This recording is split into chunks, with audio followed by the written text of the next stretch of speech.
बात जुलाई 1972 की है, जब पाकिस्तान के प्रधानमंत्री जुल्फिकार अली भुट्टो भारत आए थे और प्रधानमंत्री इंदिरा गांधी के साथ शिमला में अहम बातचीत चल रही थी। कोई 19 साल की रही बेनजीर भुट्टो भी अपने पिता के साथ भारत आई थी। अचानक उन्होंने फिल्म पाकीज़ा देखने की ख्वाहिश जाहिर कर डाली। कुछ महीने पहले ही 4 फरवरी 1972 को पाकीज़ा रिलीज हुई थी।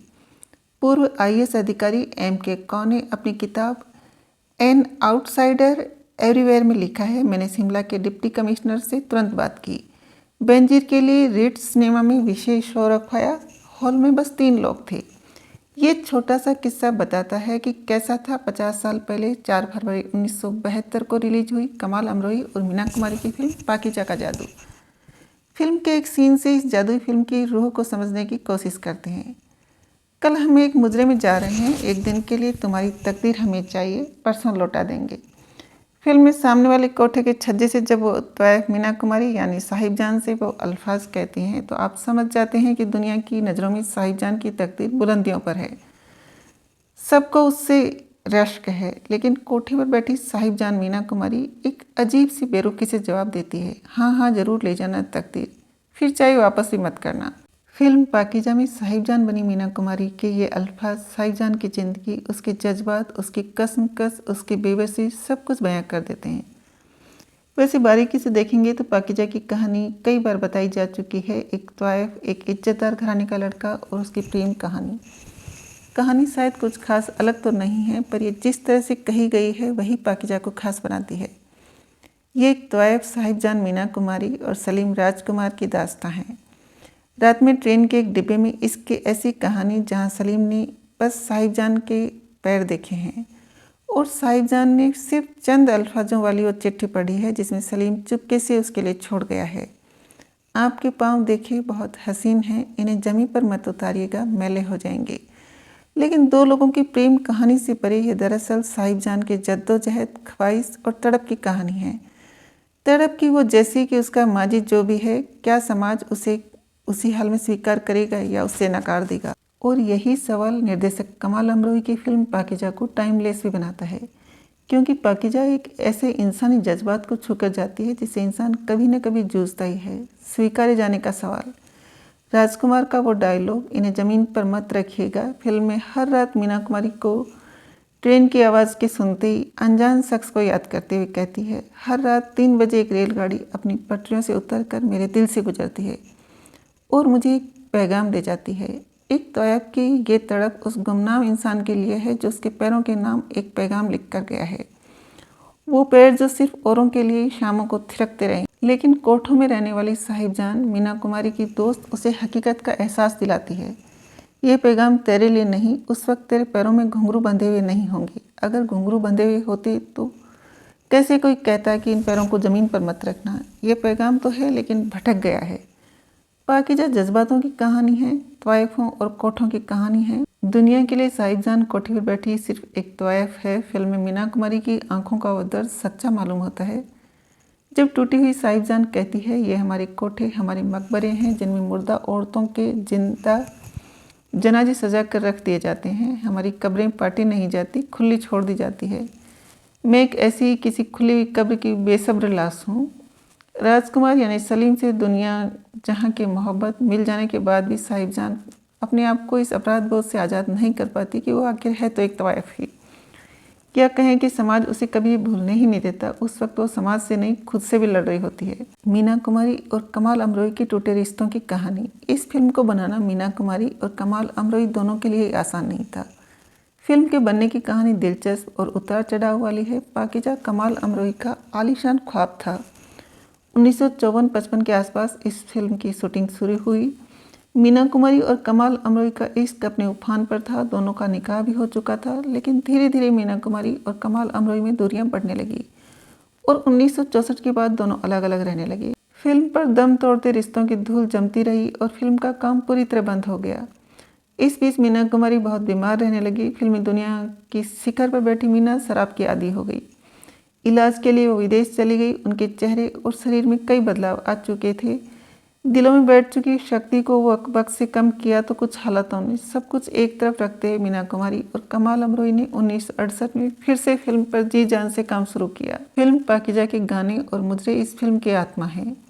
लेकिन जब फिल्म दोबारा शुरू हुई तो मीना कुमारी की सेहत ऐसी नहीं थी कि वो कठिन डांस स्टेप्स कर सके। इसलिए फिल्म में कुछ चुनिंदा जगह बॉडी डबल का इस्तेमाल किया गया। मेघनाथ देसाई ने अपनी किताब में इसका जिक्र किया है।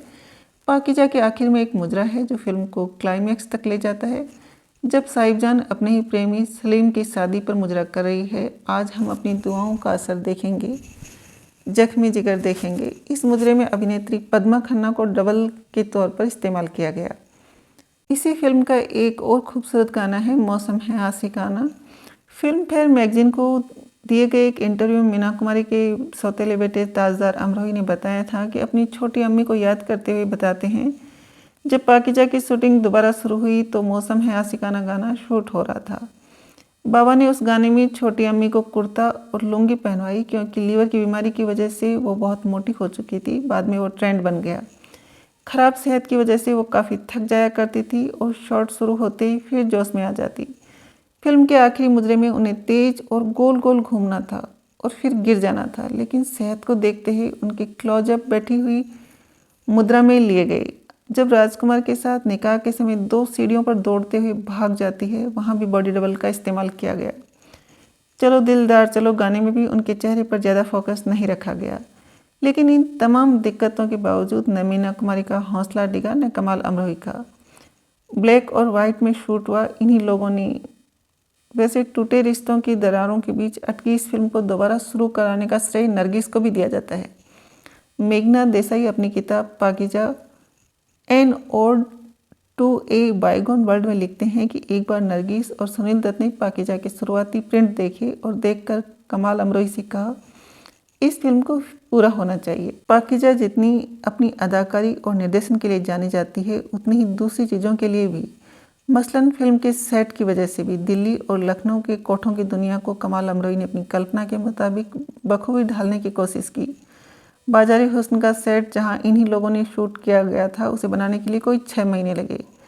जेवर जयपुर से मंगवाए गए। शूटिंग के दौरान साहिबजान मीना कुमारी के कैमरे में बेहतरीन और असली इत्र की शीशियाँ रखी जाती थी। मीना कुमारी ने कॉस्ट्यूम डिजाइन का जिम्मा खुद संभाला था और फिल्म क्रेडिट से ये जाहिर भी होता है। पाकीज़ा एक तौयब की कहानी है और इसका संगीत और एक एक गाना इस कहानी की रूह है। फिल्म शुरू ही होती है घुंघरों के थाप से और आप समझ जाते हैं कि सफ़र संगीत से भरा होने वाला है। गुलाम मोहम्मद यूँ तो सम्मानित संगीतकार थे, लेकिन इस वक्त दूसरे संगीतकारों का बोलबाला था।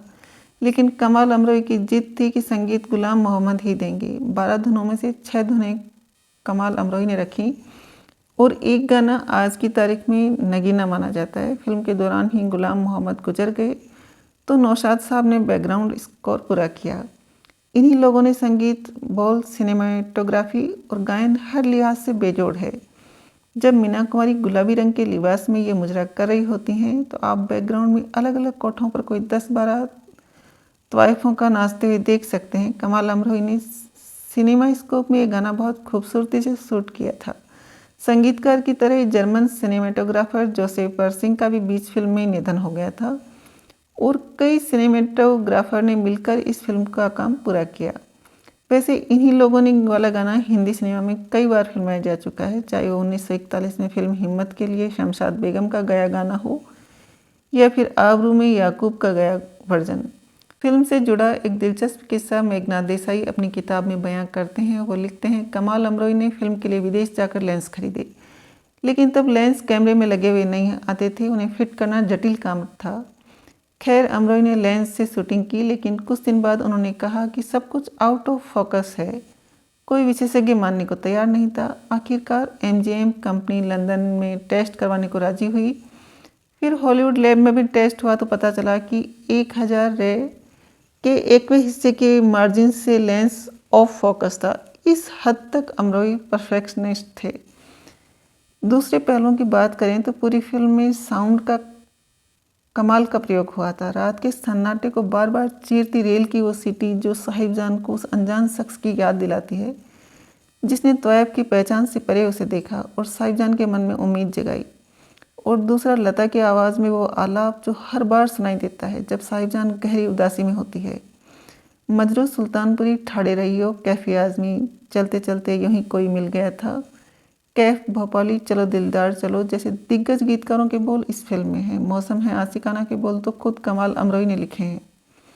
फिल्म का संगीत हो या बोल या इसके संवाद, हर पहलू में एक नफासत झलकती है। ये फिल्म जब 4 फरवरी 1972 को रिलीज हुई तो अपने वजूद में आने के करीब 15 साल बाद पर्दे पर आ रही थी।